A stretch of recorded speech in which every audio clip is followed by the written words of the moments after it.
In Chile, a firefighting plane crashes along a highway. The video shows the plane hit an electric pole, causing it to spin out. More details on this later in the news. Good evening, I am Gianna Llanes. I am Nina Richie Alago Flores. This is Mata ng Agila International. Now for the headlines. President Ferdinand Marcos Jr. is studying the appeal to suspend the 5% hike on PhilHealth premiums. Filipino bakers file a petition for the price increase of bread products. A deal allowing the delivery of medicine to hostages in Gaza has been reached. New UN climate chief Celeste Saulo calls for more action on greenhouse gas emissions. And Lionel Messi, Aitana Bonmati, and Pep Guardiola win big in the FIFA Best Awards.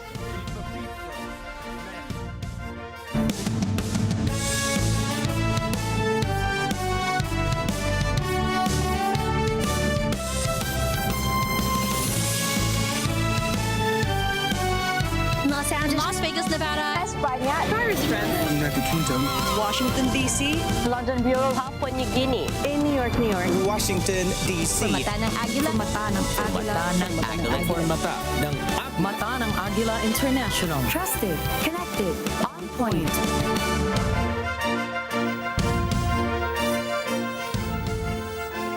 President Ferdinand Marcos Jr. is currently studying the appeal of Health Secretary Ted Herbosa to suspend the PhilHealth premium hike this year. This is confirmed by Presidential Communications Office Secretary Cheloy Garafil. Secretary Herbosa wrote a letter to the President suggesting to hold the hike to avoid burdening Filipinos amid the high prices of basic commodities. The health chief added that the PhilHealth contributions should be increased to 4.5% in 2024. I wanted to either go back, continued suspension. Yun ang aking stand. My stand is continued suspension of the increase until we have the actuarials actually. I don't think PhilHealth will go under even we suspend it. PhilHealth's premium rate adjustment is based on the Universal Healthcare Law. In 2022, PhilHealth's premium raise was at 4% until it was suspended due to the effect of the COVID-19 pandemic. This January, PhilHealth implemented the 5% premium hike.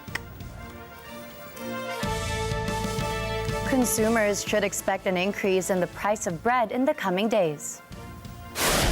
This is due to the different baker groups petitioning to increase the price of Pinoy Tasty and Pinoy Pandesal by 2 pesos to 2 pesos and 50 centavos. Meanwhile, the Philippine Baking Institute is set to present to the Department of Trade and Industry the data that showed the increase of primary ingredients such as flour as a basis for the price hike to be necessary. Panadero Philippines President Luisito Chavez underscored that it is time to allow them to increase the price of their product. DTI Assistant Secretary Amanda Nograles assured that before allowing the huge price hike in bread, the agency will verify the data to be submitted to them. Nograles previously said that they had allowed manufacturers to increase the prices of 63 products from the 273 submitted to them. This month, the DTI is expected to release the suggested retail price of the products that are allowed to increase prices.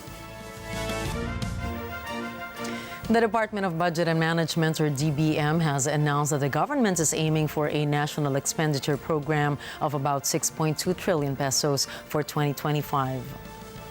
This marks an increase of about 432 billion pesos compared to the 2024 General Appropriations Act, which was valued at 5.768 trillion pesos. Budget Secretary Amena Pangandaman mentioned that the department will review the figures, but as of now, the target is set at 6.2 trillion pesos. She emphasized that the priorities of the 2025 budget will align with those of the current year, with a focus on health, education, and the Marcos administration's infrastructure initiative, Build Better More. The Secretary also highlighted the intention to allocate higher funding to the Commission on Elections to support the conduct of the 2025 midterm polls. The Department of Agriculture data showed that 30% of agricultural products in the country are wasted due to poor logistics. Agriculture Secretary Francisco Chu Laurel Jr. disclosed that the said figure of wasted products is equivalent to 10% to 15% of vegetables and high-value crops. He said this is one of the priorities to be addressed by the Marcos administration to help farmers and consumers. The agriculture chief added that there will be a reorganization in the country's logistics system to implement more effective food safety regulations. President Ferdinand Marcos Jr. has expressed his commitment to enhance bilateral relations between the Philippines and Brazil during the presentation of credentials by the new Brazilian ambassador at Malacañang Palace. President Marcos assured Ambassador Gilberto Fonseca Guimaras de Maura of the Philippines' dedication to the mutual support of both nations within the framework of the United Nations. He highlighted Brazil's significance as a valuable partner in various areas such as agriculture, trade, and environmental protection since the establishment of diplomatic relations in 1946. The president conveyed his anticipation for increased collaboration in these areas and pledged support for Brazil's hosting of the 30th session of the Conference of the Parties. In response, Ambassador Maura expressed Brazil's commitment to overcoming challenges and expanding cooperation with the Philippines, further strengthening the ties between the two nations. Defense Secretary Gilberto Chodoro Jr. announced that the Philippines and Canada are set to sign a new memorandum of understanding to enhance military ties. Secretary Chodoro shared this information during a cybersecurity conference organized by Strat-based ADR and the Canadian Embassy. This agreement aims to facilitate closer collaboration, including joint training and exercises between the two countries' armed forces. The Defense Secretary expressed optimism about the prompt signing of the pact, a sentiment confirmed by Canadian Ambassador to the Philippines, David Hartman. He also clarified that the strengthening of military relations between the Philippines and Canada is unrelated to tensions in the West Philippine Sea, emphasizing that Canada's stance on the matter is already clear. The Philippines has banned poultry meat imports from California and Ohio in the United States to prevent the spread of bird flu or avian influenza. The list includes domesticated and wild birds and their products, day-old chicks, eggs, and semen. The Department of Agriculture said the temporary ban includes shipments that are in transit, loaded, or accepted into port as long as these were produced 14 days before the first avian flu outbreaks in California and Ohio. Agriculture Secretary Francisco Tio Laurel Jr. clarified that the Philippines can still import poultry and poultry products from other states in the U.S. To recall, domesticated and wild birds in California and Ohio have been diagnosed with the H5N1 strain of the highly pathogenic avian influenza, which is highly contagious and dangerous for poultry. The World Health Organization says bird flu may cause severe disease and high mortality in infected poultry. The Manila Economic and Cultural Office, or MECO, has stated that over 150,000 OFWs based in Taiwan are expected to benefit from the territory's new immigration policy, which permits foreign workers to apply for multiple entry visas. MECO Chairman Silvestre Bello III highlighted that this policy will lead to time and cost savings in processing travel documents for Filipino workers in Taiwan. Vacationing OFWs are required to inform their Taiwan manpower agencies at least 3 weeks before departure to facilitate the replacement of their Taiwan resident certificate, indicating eligibility for multiple re-entry visas. Migrant Workers Office Director David Des Dicang reminded OFWs to adhere strictly to the designated return period to avoid complications such as absence without leave, potentially resulting in work permit cancellation and entry denial.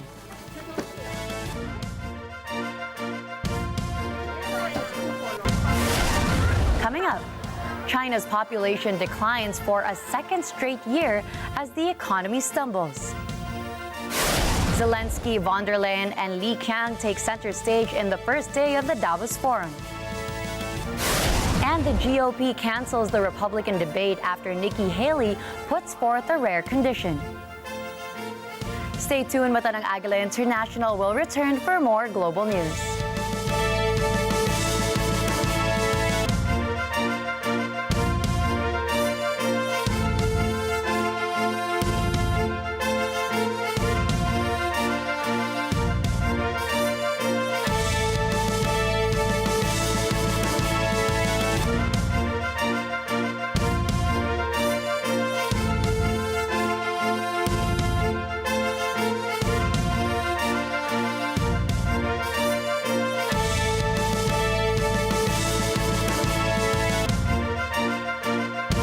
This portion is brought to you by 318 Automart.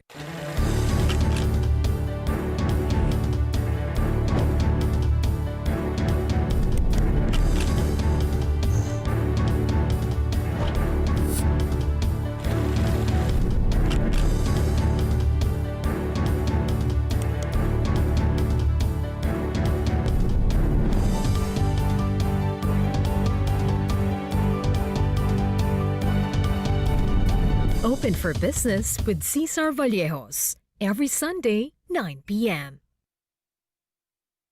Let's get together, Sunday 25. Sunday 25. Saan lang dumating ang taong masasabi mong tunay na kaibigan? Yep! At kapag siya'y natagpuan na, huwag mo nang pakawalan. Ang tunay na kaibigan, laging nandyan kahit kailan. Handang gawin ang lahat. Maging happy ka lang. Gagawin ang Afro-Fang! Para sa'yo, para sa pamilya, at para sa bayan. Tulad na lang ng inyong mga bagong kaibigan. Tuwing umaga, Love! Tunipet And everything! Lunes hanggang Biyernes, 6:30 ng umaga sa Net 25! Let's get together!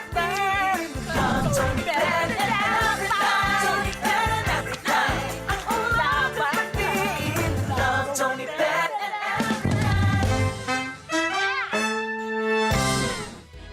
Together, Sunday 25. Sunday 25. This portion is brought to you by Robic Builders.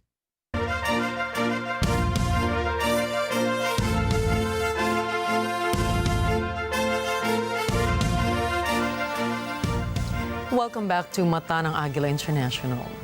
China has reported a record low birth rate in 2023 as its population shrank for the second year in a row, with the trends marking a deepening challenge set to have a significant impact on the world's second largest economy. The country recorded 6.39 births per 1,000 people, down from 6.77 a year earlier, according to China's National Bureau of Statistics, with the birth rate being the lowest since the founding of Communist China in 1949. The country's demographic shift comes at a time when its growth is sputtering, with China's NBS reporting that China's economy grew by 5.2% last year, compared to a government target of around 5%. While this expansion marks a significant pickup over 2022, when China's economy grew by just 3%, it is still one of its worst economic performances in over 3 decades. China has been plagued by economic problems, including investor exodus and deflation. The shrinking population will now force Beijing to make some structural changes in its economy and reshape sectors, including healthcare and housing. The latest figures come after China's population declined for the first time in decades in 2022, which analysts said was the country's first drop since the 1961 famine triggered by former leader Mao Zedong's Great Leap Forward. Thousands of people rallied in the Serbian capital of Belgrade on Tuesday to protest alleged election fraud. The rally is the latest in a string of protests following elections in December, in which President Alexander Vucic's governing party said it secured a commanding victory. Carlo Valdez tells us more. The protesters want the results of the Serbian elections annulled. Tuesday's march comes just days after a Serbian opposition party formally lodged a complaint against alleged fraud by Vucic's party. The move followed weeks of controversy that saw thousands take to the streets following accusations of wrongdoing during their elections. The opposition coalition has been leading the public campaign, denouncing alleged irregularities at the polls. After the elections, international observers also reported irregularities, including vote buying and ballot box stuffing, while some Western nations voiced concern over the electoral process. Earlier this month, Vučić rejected any outside inquiry, saying that elections are a matter for Serbian state institutions. Since the vote, protesters have taken to the streets with their rallies culminating on December 24, when demonstrators tried to storm Belgrade City Hall. Carlo Valdez from Matanang Agila International, trusted, connected, on point. Danes will no longer be able to adopt children from abroad. This after Denmark's only adoption agency announces it is ceasing operations amid reports of irregularities. Bernadette Ragini reports. The Danish International Adoption, or DIA agency, announces it is winding up its activities as a facilitator of international adoptions. Denmark's Social Affairs Ministry suspends adoptions from the 6 countries with which DIA currently cooperates. This due to irregularities involving employment regulations. The 6 countries are the Czech Republic, India, the Philippines, South Africa, Taiwan, and Thailand. DIA says it had no choice but to shut down. The adoption agency halted adoptions from Madagascar last year amid concerns over possible fraud. DIA says international adoption can no longer, under the current conditions in Denmark, be run by an NGO like theirs. It says it was currently handling 36 adoption procedures. It did not, however, provide details about what would happen to those cases. International adoptions have in recent years plunged in Denmark since 2010. 418 were registered during that year. Meanwhile, in December, Norway's Directorate for Children, Youth and Family Affairs ended all adoptions from the Philippines, Taiwan, and Thailand. This after several cases of illegal adoptions emerged in the media. Bernadette Ragini from Matanang Agila International. Trusted, connected, on point. Russian President Vladimir Putin has welcomed North Korean Foreign Minister Cho Sun-hui at the Kremlin. This followed talks between the two nations' top diplomats on boosting bilateral ties and cooperation. Russian Defense Minister Sergei Lavrov disclosed that the meeting resulted in talks in the fields of culture, trade, and science. The Russian minister also reaffirmed Moscow's commitment to stand for lasting peace and stability in Northeast Asia. While soldiers on the front lines battle it out in the Ukraine-Russia conflict, the leaders of the two countries engaged in a war of words of their own thousands of miles apart. Ukrainian President Volodymyr Zelensky made his remarks to the World Economic Forum in Davos, Switzerland, while Russian President Vladimir Putin fired his verbal salvos from the Kremlin in Moscow. Thomas Eyelikeness has that report. Ukrainian President Volodymyr Zelensky courted the global elite in Davos on Tuesday. His speech contained a mix of dire warnings and notes of hope as fears grew over the future of Western support against Russia. Zelensky portrayed the Russian leader as a predator. In fact, Putin embodies war.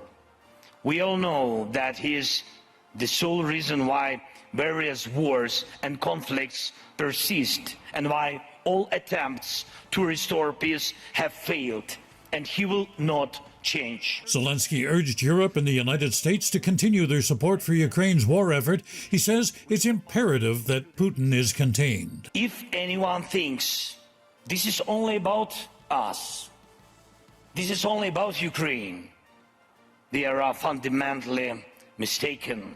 Possible directions and even timeline of a new Russian aggression beyond Ukraine become more and more obvious. As far as bringing the war to an end, Zelensky rejects the prospect of freezing the conflict with Russia.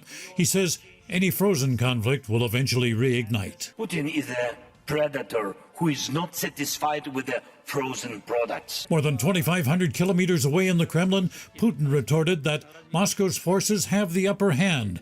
And he says if the war continues, Ukraine's statehood could be dealt an irreparable, very serious blow.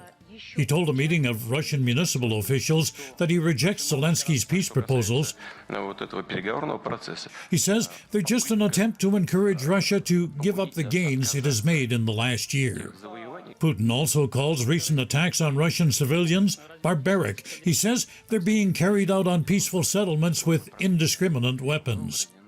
Russia invaded Ukraine in February 2022.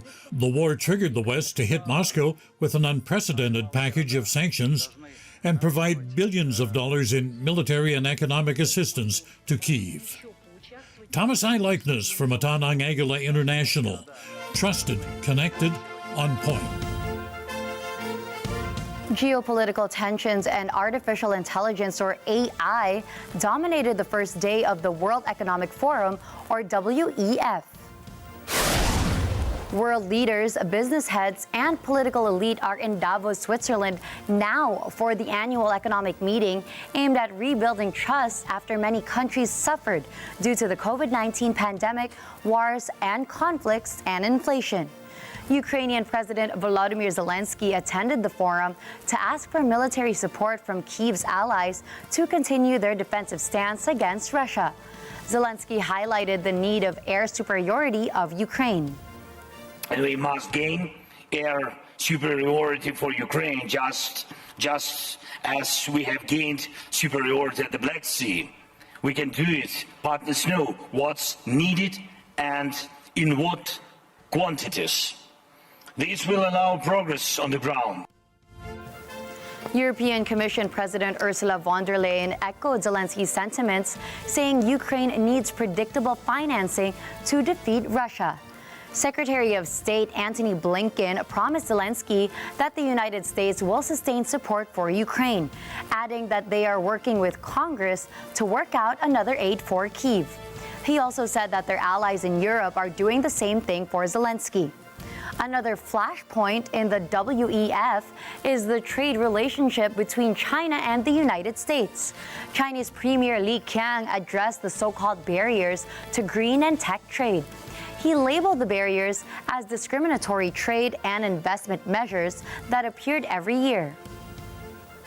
有关数据显示，2020年到2023年，全球新增歧视性的贸易及其相关的投资措施，年均增长了，年均超过了5400多项。这个数据大概是2019年新冠疫情之前的近2倍。 Some political analysts claim that Li was referring to the restrictions set by Washington against the semiconductor chips of Beijing. Li urged the international community to work together for an open and just scientific environment. 我们应该以更加开放的思维和举措，推进国际科技合作交流，携手打造开放、公正、非歧视的科技发展环境，打破制约创新要素流动的壁垒，能够让创新在开放的土壤当中茁壮成长。 AI is seen by its makers as a possible way of boosting economic growth and conserving energy. On Tuesday, OpenAI CEO Sam Altman said an energy breakthrough is necessary for future artificial intelligence. He spoke at the WEF sidelines, telling reporters that more climate-friendly sources of energy, particularly nuclear fusion, are the way forward for AI. But von der Leyen advised the international community that artificial intelligence, if significant, if used in a responsible way. Now, the World Economic Forum Global Risk Report puts artificial intelligence as one of the top potential risks for the next decade. First of all, let's not forget that AI is also a very significant opportunity if used in a responsible way.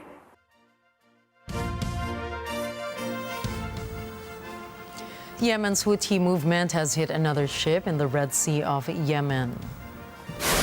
The Greek-owned bulk carrier Zoografia was sailing from Vietnam to Israel when it was struck, but it is said to have suffered only minor damage. The incident comes as the U.S. military announced it had seized Iranian-supplied weapons bound for the Houthis during an operation last week.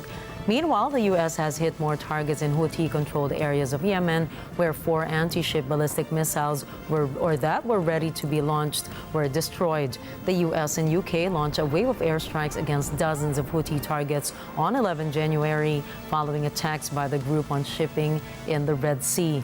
The Houthis began attacking merchant vessels in November as a response to Israel's military operation in Gaza. Following mediation by Doha and Paris, a deal allowing delivery of medicines to hostages in Gaza and aid into the territory has been reached. Elise Danielle tells us more. Israel announces a deal with Hamas for medicine along with other humanitarian aid is to be delivered to civilians in Gaza. This in exchange for delivering medication needed for Israel captives in Gaza. Israel Prime Minister Benjamin Netanyahu's office confirms the deal. It says the medicines will be forwarded by Qatari representatives in the Gaza Strip to their final destination. It has led negotiations between Israel and the Palestinian militant group. It has also mediated a week-long break in the war in Gaza in November. That break included the release of scores of Israel and foreign hostages. Elise Danielle from Agila International. Trusted, connected, on point. Pakistan issued a strong statement condemning Iran after the latter fired missiles to attack the Jais al-Adal group. Pakistan said the strikes killed 2 children, denouncing it as an unprovoked violation of its airspace by Iran. Authorities also confirmed the 3 girls were injured as a result of the tragedy. Islamabad warned that the incident may have serious consequences. A top U.S. official meets Iraq's prime minister and offers heightened security cooperation. This after Iran carried out a strike in its western neighbor. Estela Dominique has more. President Joe Biden's National Security Advisor Jake Sullivan meets with Iraqi Prime Minister Mohammed Shia al-Sudani and Iraqi Kurdistan region's leader Masroor Barzani at the World Economic Forum in Davos, Switzerland. The White House says Sullivan speaks with Sudani about Iran's reckless ballistic missile attacks. Sullivan and Sudani have been reported to discuss the importance of stopping attacks against U.S. personnel in Iraq and Syria. Both commit to enhancing security cooperation as part of a long-term sustainable defense partnership.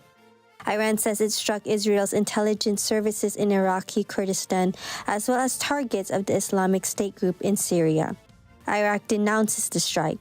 It now challenges Iran's claim that it targeted Israeli intelligence services. On January 3, Islamic State suicide bombers struck crowds gathered near the tomb of Revolutionary Guards General Qasem Soleimani in Kerman, Iran. 90 people have been killed. Estela Dominique from Agila International, trusted, connected, on point. In a court filing, the United States Department of Justice, or DOJ, said that President Joe Biden's son, Hunter Biden, cannot be protected from charges by the Constitution's Second Amendment. Hunter Biden was indicted in September on charges of lying about his drug use when he bought a firearm in 2018. The DOJ said that Hunter posed a threat to public safety, hence he cannot rely on his constitutional right to a firearm to avoid prosecution for federal gun charges. The Justice Department also said Hunter's legal team has misinterpreted a U.S. Supreme Court guidance by arguing there is no historical precedent for preventing people with a history of substance abuse from possessing guns.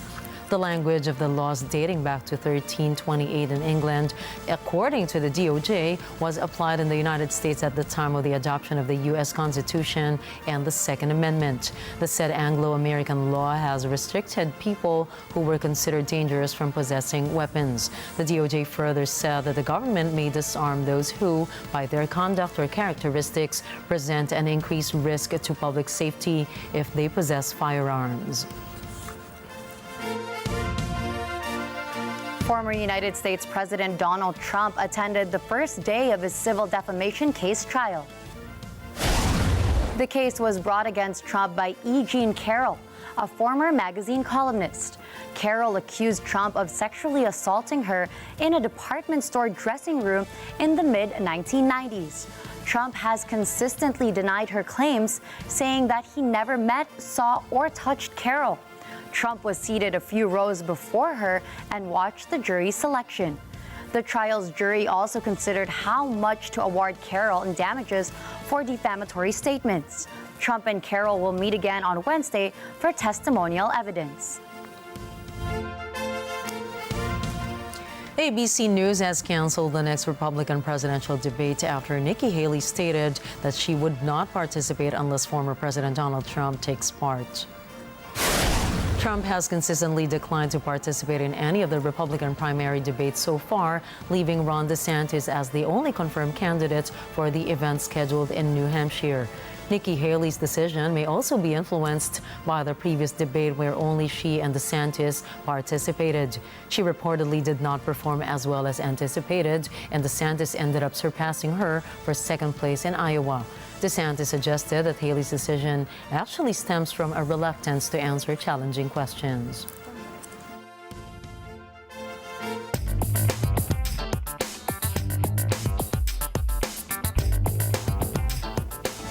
Google confirmed that it axed hundreds of jobs from its global ad team in its push to use artificial intelligence for efficiency and creativity.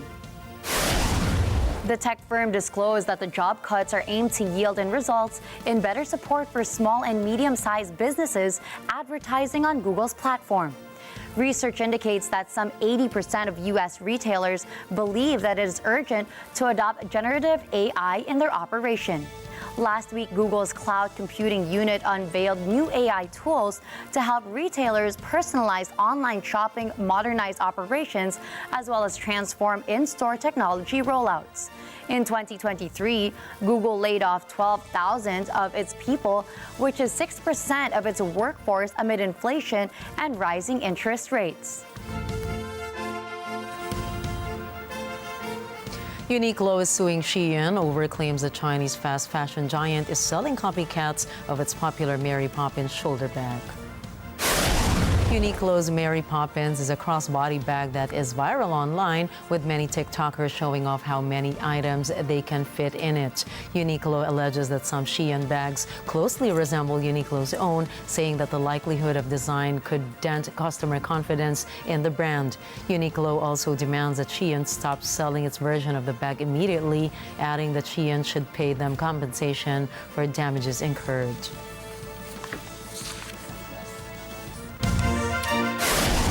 Next, tragedy strikes as an aircraft crashes onto the Chilean highway. Close to 1,500 people have died due to widespread famine in Ethiopia. And Celeste Saulo says that the world needs to take far more action to slash greenhouse gas emissions. Mata ng Agila International will be back after a short break.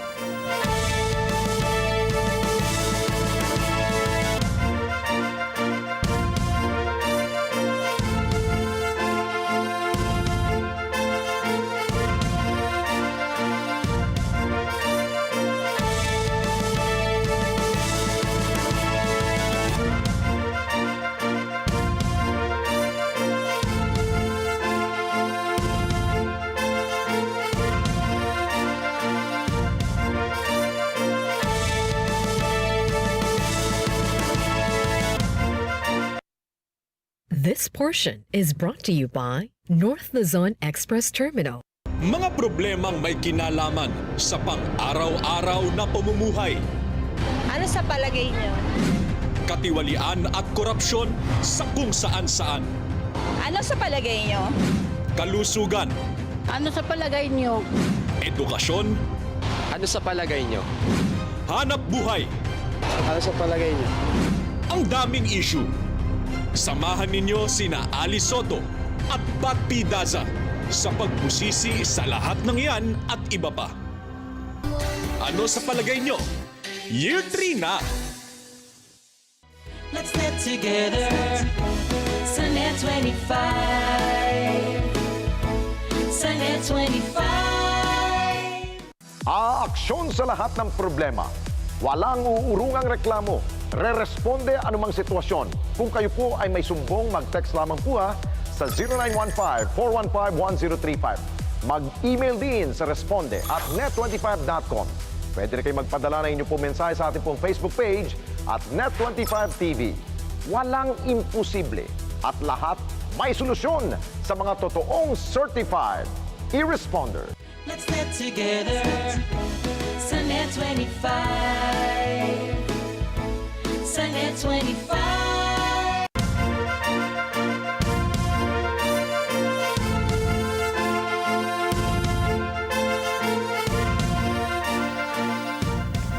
A firefighting plane has crashed along Highway 5 near the Agila airfield in Chile. Footage showed that the plane was flying at low altitude while spraying on the grassland as it hit an electric pole, causing it to spin out. Fire erupted from the plane's damaged wings as it crashed on a road. Authorities confirmed the pilot was killed, while at least 4 people were injured. Investigators said the investigation to determine the cause of the incident is underway.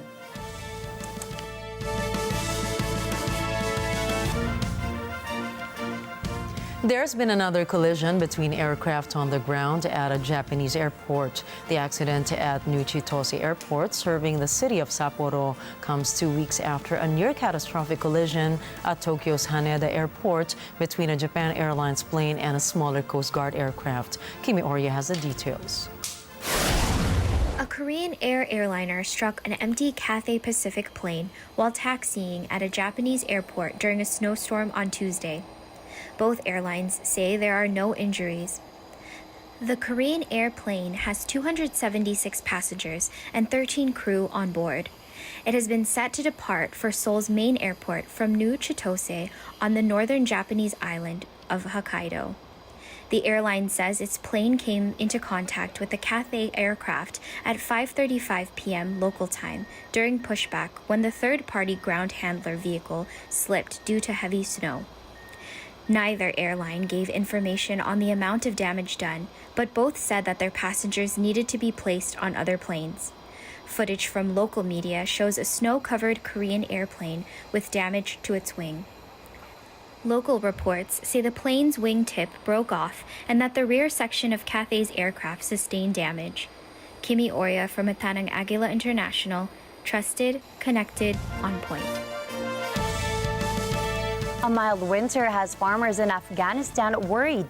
As of mid-January, almost no snow has fallen, a new sign of the heavy toll of global warming on the Central Asian country, which is usually accustomed to harsh winters. Joanne Soriano has the details. Ruhullah Amin of Afghanistan's National Environmental Protection Agency says in previous years there has been a lot of rain and snow in January. But now he says the situation is very worrying. Amin fears there could be serious droughts in the future, putting heavy pressure on livelihoods and the economic sector. The exceptionally low level of rain in a country that relies heavily on agriculture has forced many farmers to delay planting. Amin says the lack of snow threatens the vital snowpack that provides water in hotter months. Winter wheat makes up around 60% of Afghans' daily caloric intake. Food and Agricultural Organization spokesman Robert Clever says it is typically harvested in April and May, but the longer farmers wait to plant it, the lower the yields will be. And he says spring rains likely won't help because it comes in downpours that wash away the fertile layer of soil and cause damage. Already in its 3rd year of drought, Afghanistan is one of the countries most vulnerable to climate change, according to the United Nations. Joanne Soriano for Matanang Agila International. Trusted, connected, on point. The government of Mexico has ruled out the kidnapping of 8 Colombians. The case began on January 12 when a complaint was filed stating the alleged disappearance of 8 women who attended a party in Cardenas, Tabasco. Deputy Secretary of Security Luis Rodriguez Bucio told reporters that they managed to locate the 8 women safe and sound at a hotel. He said that they were transferred to a prosecutor's office for medical assessment and statements. The women were also provided with legal assistance and psychological support. Bucio said the 8 women have denied being being held against their will, adding that one will be deported due to falsification of entry declaration. 7 sí tuvieron un ingreso legal, está registrado su ingreso a México, de una no hay registro. El INAMI ya ha iniciado el proceso de retorno asistido a su país de origen. Aquí es por falsear su declaración de ingreso a México como turistas y realizar actividades remuneradas. Thousands of trucks are stranded at the busiest frontier crossing between Afghanistan and Pakistan days after officials closed border points to trade. This latest dispute is over document rules for commercial vehicle drivers. Bobby Soriano tells us more. Crossings between Afghanistan and Pakistan have been temporarily shut in recent months. The closures came after Islamabad last year launched a massive operation against undocumented Afghans living in Pakistan and tightened document requirements for Afghans entering the country. Last Friday night, authorities closed the Torkham crossing to trade vehicles. As of Monday, about 3,000 trucks had been stranded on both sides of the border, and that backlog is growing. The Pakistan-Afghanistan Joint Chamber of Commerce and Industry says the closure has not only inflicted losses on traders from both countries, but has also resulted in an increase in market prices. That's because most of the cargo consists of food items that will perish if the crossing remains shuttered. Both sides blame the other for the latest shutdown at the Torkham crossing, which has been extended to other border points since Friday. The dispute centers on demands for drivers from either side to have visas and passports, a document many Afghans do not have. Talks are underway between Islamabad and Kabul to resolve the issue. Bobby Soriano from Matarang Agila International. Trusted, connected, on point. New Zealand Green Party MP Golriz Garaman has resigned with immediate effect following accusations of shoplifting from 2 high-end clothing stores. Garaman cites personal stress and trauma, saying she takes full responsibility for her actions. She says that she had fallen short of the standards expected of politicians and needed time to address her mental health. Ethiopian local authorities say that more than 200 people have starved to death since July in a Daga Arbi town situated in Ethiopia's drought-hit and war-torn Tigray region. Currently, the food crisis affects the northern region of Amhara, which is at war, parts of the south of Ethiopia, and Tigray. But famine is a highly sensitive word in Ethiopia. The central government in Addis Ababa denies famine is looming and says it is working to provide aid. Medics and social workers say that aid is not coming fast enough, and even when it arrives on time, the cargo is then embargoed or stolen, leaving them helpless to save lives. When alleged looting of food aid was uncovered by the World Food Program and USAID last spring, they halted aid to Ethiopia for months on end until resuming at a more cautious rate in December. Close to 1,500 people reportedly died of starvation during that time. According to the UN, at present, an estimated 20 million people require food assistance in Ethiopia due to conflicts, drought, and flooding. The Early Famine Warning Systems Network predicts that the food crisis will be a near nationwide emergency by mid-2024. Officials in Tigray said that the region is on the brink of famine on a scale last seen in 1984, which prompted the global fundraising music event Live Aid the following year. A new study says that more than 7,000 people were hospitalized or died from COVID-19 in the United Kingdom during the summer of 2022 because they had not received the recommended number of vaccine doses. The researchers said the landmark population-wide study shows how important it is for people to keep getting booster jabs as COVID continues to pose a major health threat. It stated that more than 90% of the UK's adult population was vaccinated during the earlier stages of the pandemic. Researchers said that between June to September 2022, after the pandemic's emergency phase was declared over and attention turned elsewhere, around 44,000 of Britons were under-vaccinated. The researchers also used individual health data from the National Health Service and modeling. They estimated that there would have been 7,180 fewer hospitalizations or deaths if everyone had been up to date with their shots.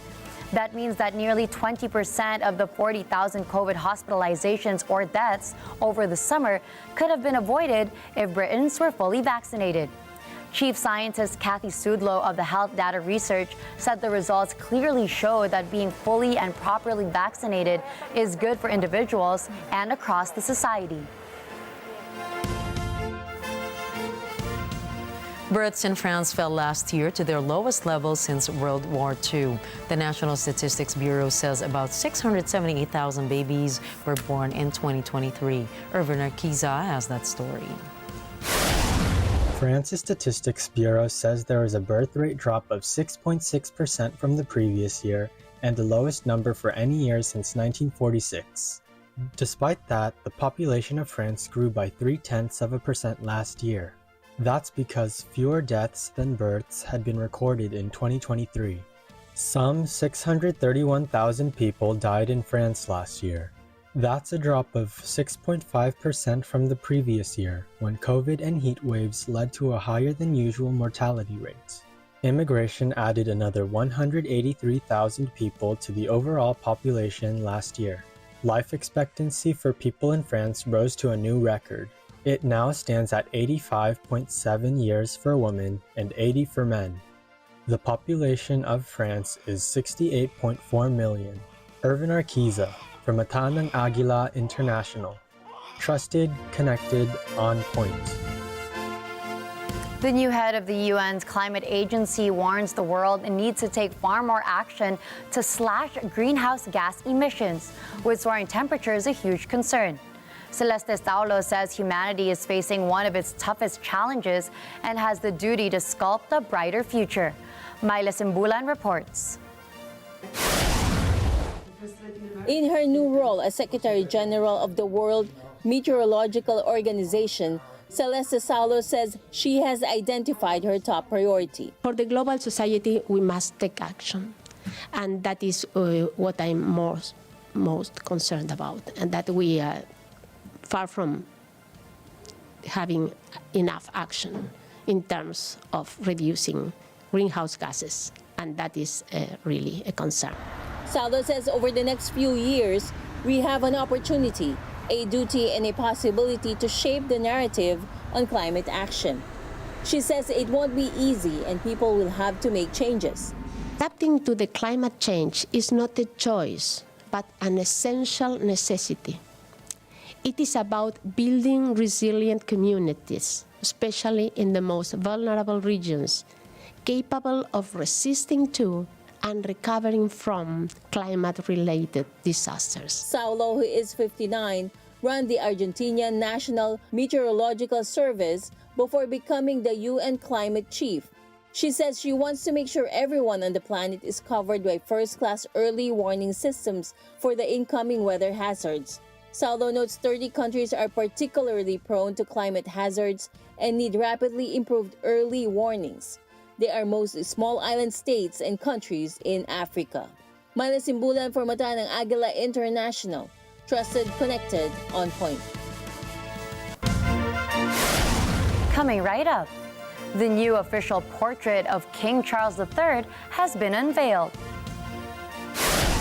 Old and new names pop up for FIFA's Best Awards.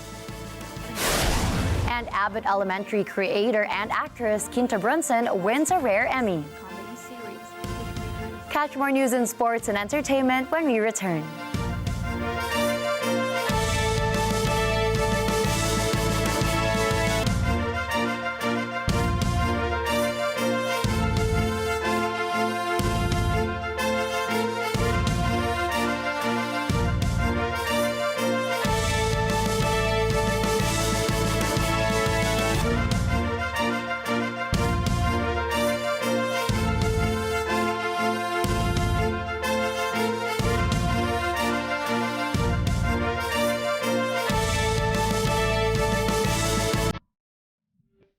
Alam namin ang iyong pagsisikap. Dama namin ang iyong mga sakripisyo. Kita namin ang pagharap mo sa bawat pagsubok. Kaya sa kabila ng mga hamon ng buhay, nandito kami para umalalay. Kasi katulad mo, gusto rin namin ang magandang bukas para sa kanya. Hatid namin ang dekalidad na edukasyon at makabagong pasilidad sa abot kayang halaga. Kaya huwag ka na mangamba, sasamahan ka namin tuparin ang mga pangarap niya.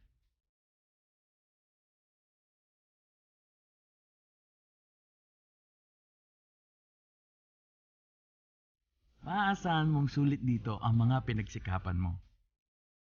Sa aming mga makabagong pasilidad at sistema ng edukasyon. Mailalabas natin ang aking talino at mga kakayahan niya. Kahit sa munting halaga, makakasiguro ka na makakasabay siya sa mabilis na pag-ikot ng mundo. Sa new era, karamay mo kami sa bawat hamon. Kaagapay mo kami sa bawat hakbang.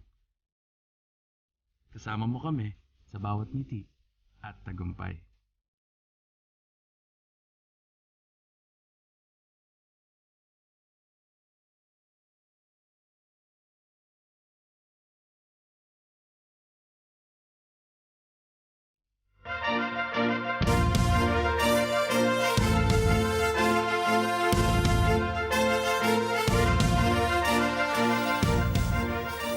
The United Kingdom has unveiled the official portrait of King Charles, showing him in full military regalia. From Europe, Love and Season reports. The new official portrait of King Charles in military regalia has been unveiled. Taken in Windsor Palace last year by photographer Hugo Bernard, the photo shows King Charles wearing his Navy uniform as an admiral of the fleet with medals and honors on display. Bernard also took King Charles and Queen Camilla's coronation portraits and their 2005 wedding photos. Sources said the official portrait of the king will replace those of Queen Elizabeth II in public institutions, such as courts and government offices all over the country. Public bodies such as schools and councils can also request a free A3 size oak-framed copy of the photograph. Institutions across the United Kingdom can claim the framed portrait of the monarch for free. Among those eligible to apply are councils, courts, schools, police forces, and fire and rescue services. But the royal photo met criticisms when the Cabinet Office revealed the portrait scheme costs £8 million. The Cabinet Office defended the budget scheme, saying the portrait carries on the tradition which saw many institutions display official portraits of Queen Elizabeth II. The Cabinet Office asserted that King Charles's accession has marked the beginning of a new reign, and the UK government considers it right that public authorities have the opportunity to commemorate the royal moment, strengthen civil pride, and reflect the new era in UK history. Love and Season, London Bureau for Matanang Agila International. Trusted, connected, on point. Guinness World Records has suspended the oldest dog ever title to the Portuguese dog named Bobby. This is due to an investigation conducted after veterinarians and professionals questioned the legitimacy of Bobby's age.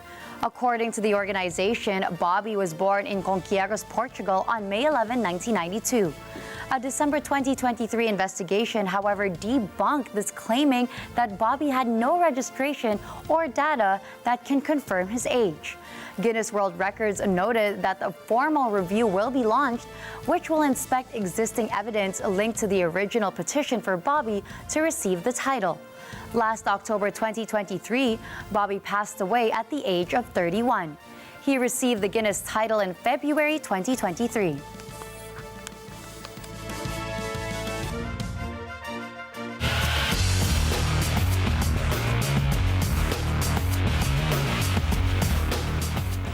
Since it stopped collaborating with French magazine France Football on the Ballon d'Or ceremony, the Fédération Internationale de Football Association, or FIFA, has been organizing its annual trophies independently.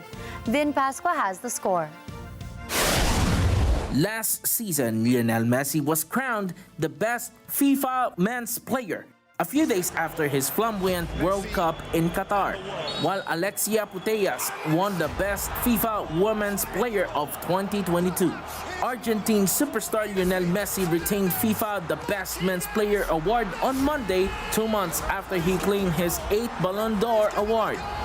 While everyone expected to see Erling Haaland triumph after a gigantic year with Manchester City, the Norwegian once again finishes behind Lionel Messi after another second-place finish at Ballon d'Or. The Argentinian who left Paris Saint-Germain and joined Inter Miami in the MLS finished ahead of the Manchester City striker and Kylian Mbappe of Paris Saint-Germain, the winner of the Spanish Liga and the Women's Champions League with FC Barcelona and the Women's World Cup in Spain. Aitana Bonmati has been awarded the Best FIFA Women's Player 2023, picking up 2024 exactly where she left 2023 off, on top of the world. Manchester City's Spanish technician Pep Guardiola wins the award for the Best FIFA Men's Coach 2023 during the Best FIFA Football Awards ceremony organized in London. Guardiola is reaping the rewards of a season mastered from start to finish at the head of the citizens, which ended in a historic treble: Championship, FA Cup, and Champions League. The Spanish strategist was named alongside the Italians Simone Inzaghi of Inter Milan and Luciano Spalletti, Italian champion with Napoli and current coach of the Nazionale. Unsurprisingly, it was England national coach Sarina Wiegman who was voted the best FIFA Women's Coach of 2023 after a great season with the Lionesses. Reporting for Sports, Vin Pascua for Mata ng Agila International. Trusted, connected, on point.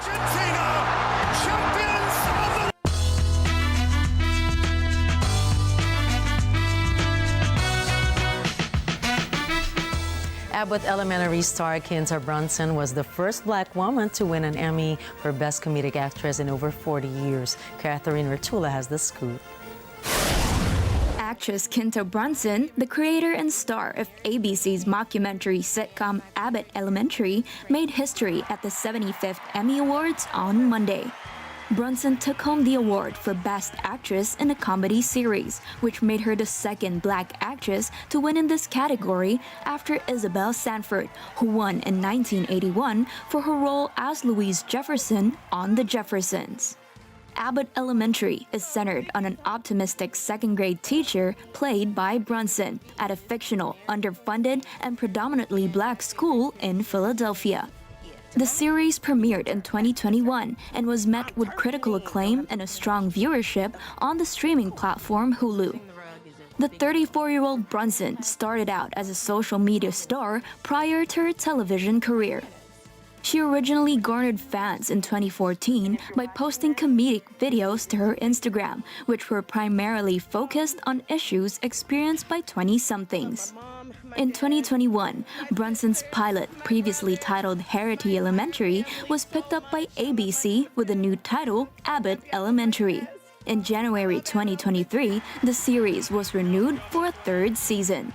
In her acceptance speech at the Emmys, Brunson expressed how happy she is to be able to live her dream and act out comedy. Catherine Artula for Mata ng Agila International, trusted, connected, on point. We're halfway through the work week, and to send you off, here's a quote from American actress and comedian Lucille Ball. I'd rather regret the things I've done than regret the things I haven't done. That's a nice and simple quote with a lot of deep meaning to it. Sometimes we're so afraid to do the things that we want to do, but we also don't want to live with any regrets. This reminds me of another beautiful quote that says it's better to have loved and lost than not to have loved at all. So now we know. We know. And that's a wrap for tonight's news. Catch the latest updates on our social media channels. I am Gianna Llanes. I am Nina Rich Hielago Flores. This is Mata ng Agila International. Trusted, connected, on point.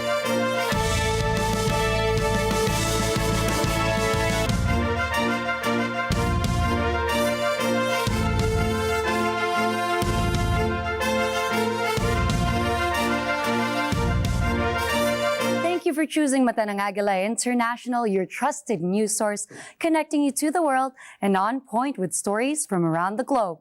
Follow, like, and subscribe to